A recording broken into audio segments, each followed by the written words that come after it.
बिस्मिल्लाहिर्रहमानिर्रहीम। अस्सलाम वालेकुम नाज़रीन। तो एक ने मौलाना को अमली इस्लाम के नफ़ाज़ से इज्तिनाब का मशवरा दिया और सिर्फ तबलीग करने के लिए कहा है। तो आइए देखते हैं कि मौलाना इसका क्या जवाब देते हैं। बिस्मिल्लाहिर्रहमानिर्रहीम। अस्सलाम वालेकुम। अमली इस्लाम से इज्तिनाब का मशवरा। सवाल: तहरीक इस्लाम से मुझे बहुत दिलचस्पी है, मगर चंद रोज़ से एक अहम एतराज़ दिमाग में चक्कर लगा रहा है, जिसे आपके सामने रख कर रहनुमाई चाहता हूँ कि अगर मुसलमान मौजूदा तागूती निज़ाम से बिल्कुल अलहदगी अख्तियार कर लें तो उनकी हैसियत हिंदुस्तान में ग़ुलाम या अछूतकी सी रह जाएगी।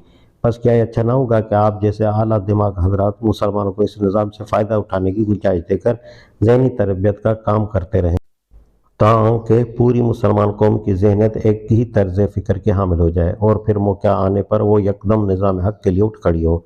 अगर तमाम मुसलमान आपकी तहरीक इस्लामी के साथ हो गए होते तब तो तागूती निज़ाम में जज़्ब हुए बगैर कामयाबी का इम्कान था, मगर अब जब ये मुसलमानों की अक्सरत तहरीक इस्लाम के नाम से भी वाकिफ़ नहीं और उलमा जिनका फ़र्ज़ ही एहया दीन की जद्दोजहद है उसको नाकाबिल अमल बनाते हैं, निज़ाम बातिल से कट कर कामयाबी हासिल करने का कोई मौका नहीं है।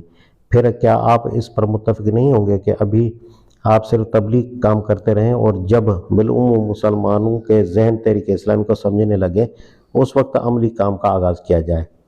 जवाब: आपका मतलब जहाँ तक आपके ख़त से मैं समझ पाया हूँ यह है कि मौजूदा हालात में सिर्फ ज़बानी तबलीग, तकरीर और मज़ामीन व रसाइल के ज़रिए से जारी रखी जाए और जिन उसूलों की तबलीग की जाए उन पर खुद अमल किया जाए, न दूसरों को उन पर अमल करने की दावत दी जाए। फिर जब सारे मुसलमानों के जहन हमारे ख़यालात से मुतासिर हो जाए तब दफ्तन उठकर इनकलाब पैदा कर दिया जाए।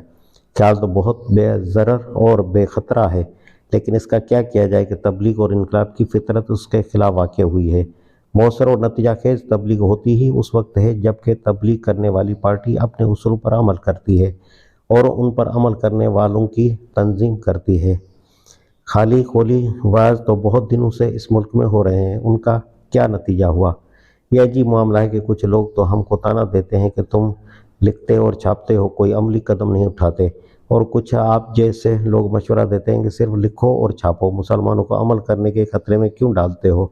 हमारी दरख्वास्त यह है कि इन तानों और मशवरों से पहले लोग ये अच्छी तरह समझ लें कि हम अपनी दावत और तरीक़े दावत दोनों में हज़रत अंबिया किराम के पैरू हैं।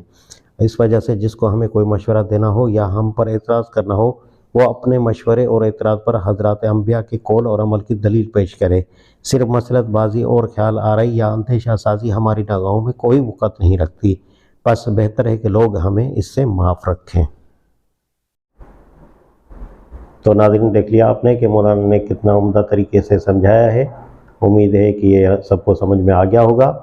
आइंदा किसी नए सवाल के साथ आपसे मिलूँगा, तब तक के लिए इजाज़त दीजिए। अल्लाह हाफ़िज़।